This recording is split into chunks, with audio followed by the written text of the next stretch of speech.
سلام غزالات، مرحبا بكم في لاشين ديالي بي فيمينين باي غزلان.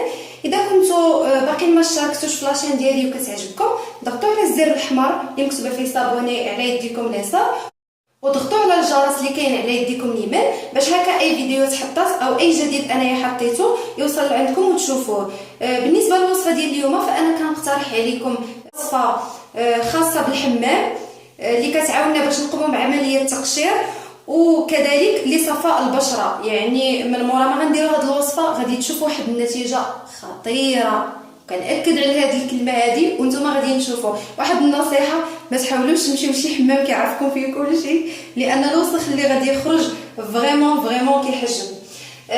بالنسبه لهاد الوصفه هذه نقدروا نديروها في الدار، وعلى هذا الاساس انا حطيتها حيت دابا الحال سخون، ما كنبغيوش نكثروا من الحمام اون فوا باغ سيمين وشاك سيمين بزاف، كنبغيو بعض المرات نديروا سيمانه حمام سيمانه دوش، وهكا نقدروا بهاد الوصفه نحكوا حتى في الدوش. نبداو بسم الله. غادي نحتاجوا اون بواط اللي هي خاويه، نحتاجوا لواحد 3 المعالق ديال الصابون البلدي. فانا هنايا عندي بزاف ديال الانواع ديال الصابون البلدي، عندي هذا بعكر الفاسي، عندي هذا بالاعشاب، عندي هاد الجوج هادو اللي كنت ساليت، واحد الحامض واحد ديال العكر الفاسي. فهاد الوصفه هذه بالخصوص انا غادي نبغي نقول لكم ديروا الصابون البلدي اللي ما فيه حتى شي حاجه، ما مزيوده فيه حتى شي حاجه، حيت نتوما اللي غادي تخيو الوصفه. يعني الصابون البلدي عادي. انا درت هنايا 2 معالق عامرين. غادي نحتاجو الخرقوم البلدي واحد ملعقه صغيره. انا هاد القرعه مخلياها خصيصا للوصفات، دونك هانتوما كتشوفوا الكميه اللي غادي ندير. غادي ندير شويه. عرفتي ملي غادي تبداو تحكوا، بصراحه الله يسمح لكم من هذاك الشخص اللي غادي يكون معاكم في الحمام تيحك لكم، لان غيخرج الوسخ نيت. درت معلقه ديال الخرقوم البلدي الكركم. دابا غندير لو زيت ديال الحامضه كامله، هانتوما كتشوفوا.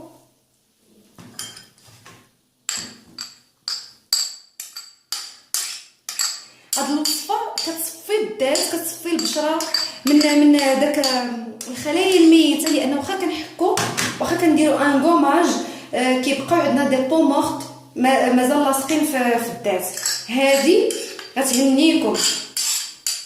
وفي اطار سلسله العرائس يبداو يستعملوا هذه الوصفه، لانها كتبيض، لانها كتصفي الدات، كتخلي اللحم رطب من مور ما تحكوا، كتعطيكم نتيجه زوينه ومرضيه. غادي نزيد عصير ديال داك الحامضه.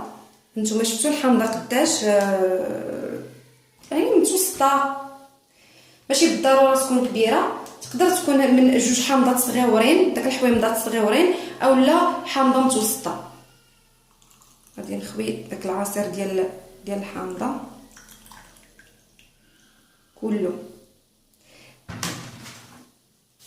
هانتوما كما كتشوفوا راه باقي ما تجانستش ليا الخليط. انا علاش درت الحامضه كامله، واصلا هذه فيها الماء، داك الحامض الرومي تيكون فيه الماء بزاف، يعني فاش كتعصروه كيخرج لكم كميه كبيره. الا كانوا داك الحويمضات الصغيورين احسن، تحكوا لي زاز ديالها وتاخذوا العصير ديال داك 2 حامضات، غادي يجيكم الخليط ثقيل. بالنسبه لي انا بما انه هذه عندي كبيره وكتعجبني انايا في الحمام ندير الحنه، وغنزيد ليها واحد ملعقه ديال الحنه خاصه بالجسم.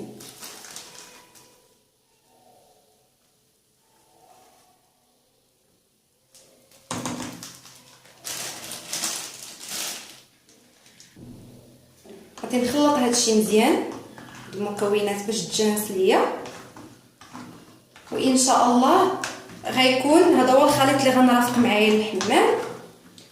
وغنديرو قبل ما نحك، يعني قبل ما نديرو الكوماج. صراحه الصابون البلدي مقشر غايه في الروعه، مقشر زوين بزاف.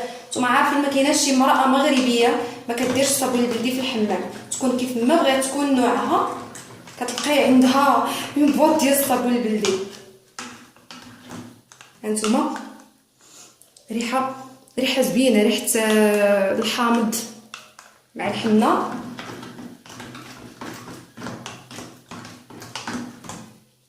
انا الوصفه ديالي ما غاديش تنتهي غير هنايا.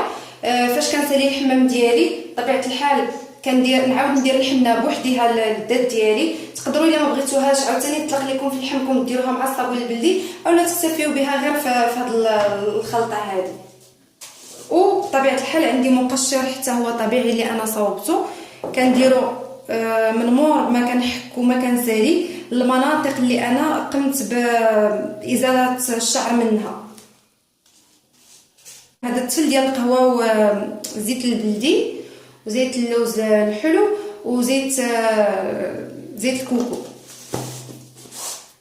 ولكن عندي وصفات اخرين اللي كنستعمل فيهم نفس المكونات وكنضيف عليهم مكونات اخرى باش كندير غوماج سواء خارج الحمام سواء من مور ما كندير الغوماج ديالي، كيخليو لي اللحم رطب وكيساعدوا على تفتيح البشره. واهم حاجه علاش كندير هذا وخصوصا في الحمام لان داك لي فيرجيتور اللي كيكونوا عندنا لي ديلاتاسيون ديال لابو وكيعاودوا يرجعوا كيبقاو لنا خطوط بيضاء، هذا كيلئمهم وكيساعدهم باش يختفيو مع المده. ماشي السيلوليت، كنهضر على لي فيرجيتور اللي كيكونوا عندنا في الكرش في المنطقه ديال جهه الظهر ايتو. هذا زوين بزاف لانه كيجمعهم كيلئمهم حتى الا كانوا عندنا شي خطوط مازال غادي يبانوا كنتفاداوهم بهذه الطريقه. غادي نوريكم الخليط ديالي كيفاش جا. هانتوما كتشوفوا بحال كديروا الصابون البلدي، غدهنوا الذات ديالكم كامله وتخليوه لمده ديال 10 دقائق حتى 15 دقيقه. كل ما بقيتوا به كل ما مزيان. الحمام الا ما عندكمش الوقت تقدروا ديروه لمده ديال 10 دقائق بركه. تغسلوه بالماء وتاخذوا واحد الليفه كيس. بطبيعه الحال راه حالك الحكان وراه حالك الوسخ، انتم عارفين. بالنسبه للسيدات اللي ماشي مغربيات هذه ليفه عندنا في المغرب كنقولوا ليها الكيس، هي اللي كنديروا بها لو غوماج. هكا البنات لا فيديو ديال اليوم غادي تكون سالات. مازال عندي فيديوهات اخرين، مازال عندي وصفات اخرين. تبارطاجيو الوصفه مع الناس اللي كتعرفوا باش الناس يعرفوا الوصفه، باش العيالات كاملين يستافدوا من الوصفات الطبيعيه اللي كنحطوا، وباش هكا نتفاداو حنايا المسائل اللي كنشريوها باثمنه باهظه باش نديروا بها ان غوماج وتتكون كيميائيه اكثر ما هي طبيعيه. وبغيت نقول لكم جو فوز ام بوكو و ان غرو بيزو. تبقاو على خير وبسلامه.